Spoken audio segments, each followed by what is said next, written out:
Ethical behavior forms the cornerstone upon which advanced human societies may be built, and only by careful analysis of controversial ethical quandaries can scientists and engineers prepare themselves for the realities of a morally uncertain world. Also, to maintain the unique distinction and ethical upstanding associated with the engineering discipline, thorough ethical consideration must be employed in all circumstances. To this end, a presentation has been prepared by Group D of the Spring 2020 Engineering Ethics Section 2 of Kennesaw State University, so that the ethical ramifications of a provided topic may be more thoroughly explored. Members of this group include Cary C, Colton Smith, Garrett Smith, and Preston Kitchings. Due to the extenuating worldwide circumstances, this presentation has been formatted to be delivered digitally. The topic selected for this group was, "How do I plan to place service before profit, the honor and standing of the profession before personal advantage, and the public welfare above all other considerations?"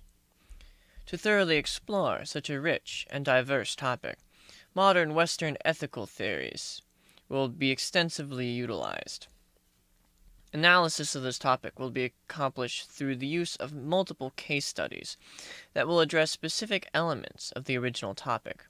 Common ethical theories will also be employed within the context of these case studies to tie the studies back to the topic at hand. Furthermore, in order to best probe the full extent of the provided topic, it will be broken into 3 distinct elements that will be considered separately.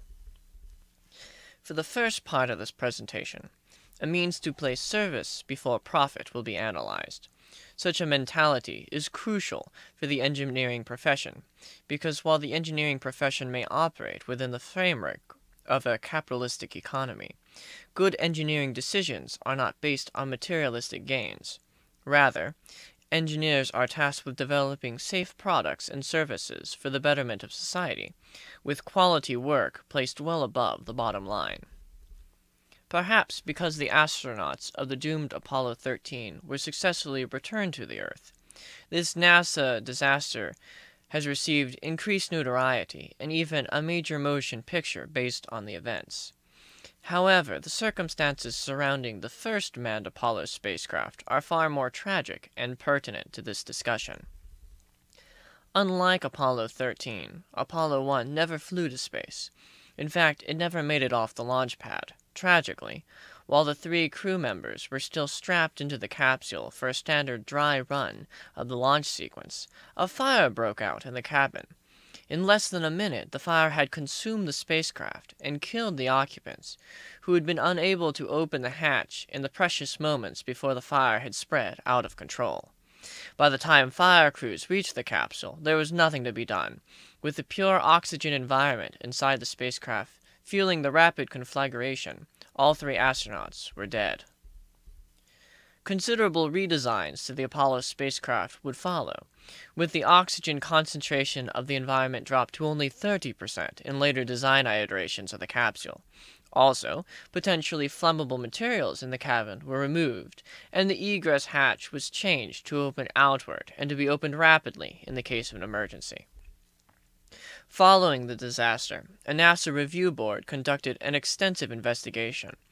Not only did the board discover major technical flaws with the environmental control system, egress hatch, and power systems, but they also found serious concerns with the safety checks and equipment flight certifications. Ultimately, there was a long list of engineering requirements that had not been met by the contractors, and many safety concerns were simply overlooked by both contractors and NASA officials. A full application of ethical theories to this and other case studies is unfortunately far outside the confines of this presentation. To do justice to even one of these ethical theories would take many human lifetimes, so a considerably truncated approach will be applied instead. Broadly speaking, the utilitarian ethical theory looks for the most good to be done for the greatest number of individuals. However, it would be a grave error to try and use utilitarianism to interpret the tragic death of 3 men as somehow justifiable for some greater good of space exploration.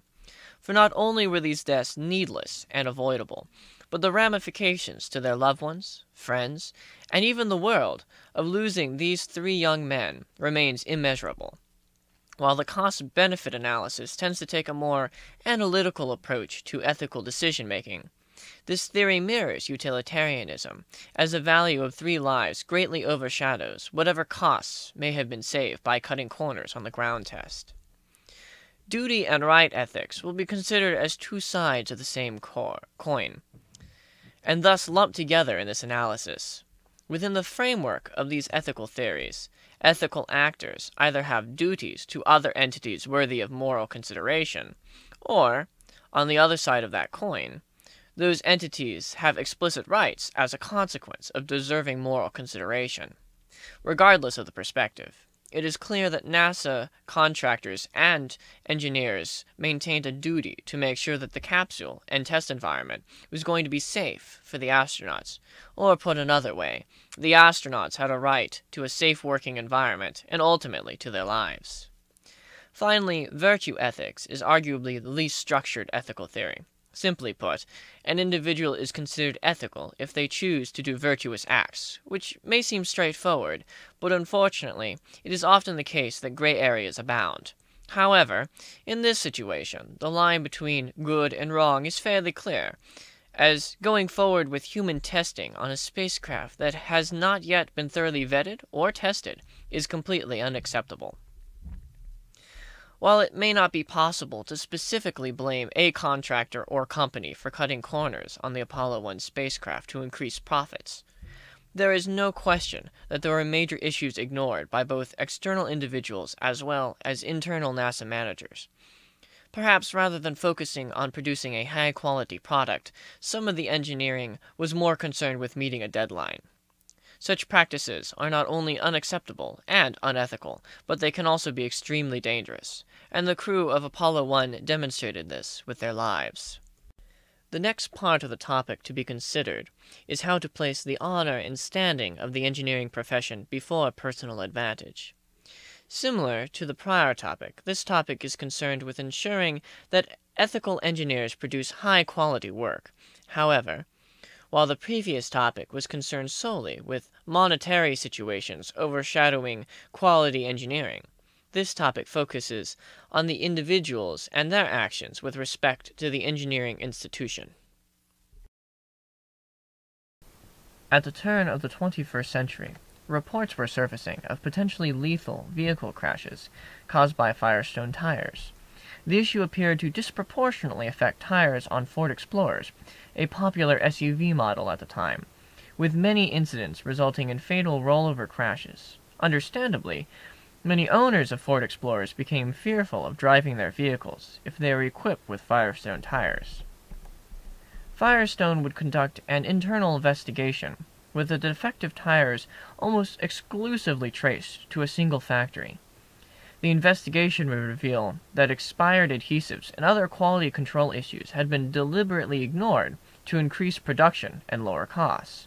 In short, the management of the defunct factory had knowingly normalized the process of producing defective products. In the aftermath of this investigation, there was an abundant amount of finger-pointing between the Ford and Firestone companies. Firestone would voluntarily recall many, but not all, of the possibly defective tires, with Ford deciding to replace many of them as well. Perhaps the most lasting fallout from this manufacturing mishap was that the partnership between Ford and Firestone dissolved in the wake of these recalls, with the Firestone brand losing substantial consumer trust.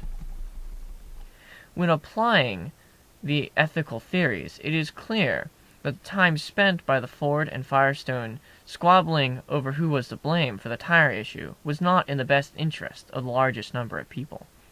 And just as the utilitarian approach would have also encouraged the production of high-quality tires over the cheaper, defective alternatives, the cost-benefit analysis clearly indicates that the cost of recalls and the lives injured or lost far exceed the monetary savings that the defective tires may have reaped in the short run. Duty ethics takes a similar perspective as the technicians and engineers at the defunct factory had an obligation to the individuals who would buy their tires to ensure that the tires were of an expected quality and ultimately safe to use. Even virtue ethics demands that the factory workers be honest and trustworthy, and the company be transparent and work quickly to resolve any issues once they are found. Perhaps in the short term, the use of dishonest manufacturing techniques may have appeared to make the defective factory more productive. It is even possible that the managers responsible for these unacceptable behaviors may have reaped benefits from the appearance of increased productivity at their factory.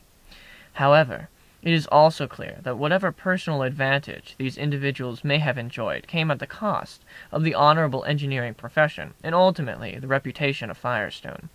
Charlatans such as these do not deserve to be considered engineers, as they do not respect what it means to be an engineer, nor do they respect the value of human life. This final aspect of the original topic will be concerned with how to place public welfare above all other considerations. And in the engineering profession, this is particularly significant, as the mass public is likely to interact with the work of an engineer on a daily basis. From skyscrapers to bridges, home appliances to automobiles, and even the faucet or toothbrush that an individual may use every day, engineered products and services are heavily inundated in modern society.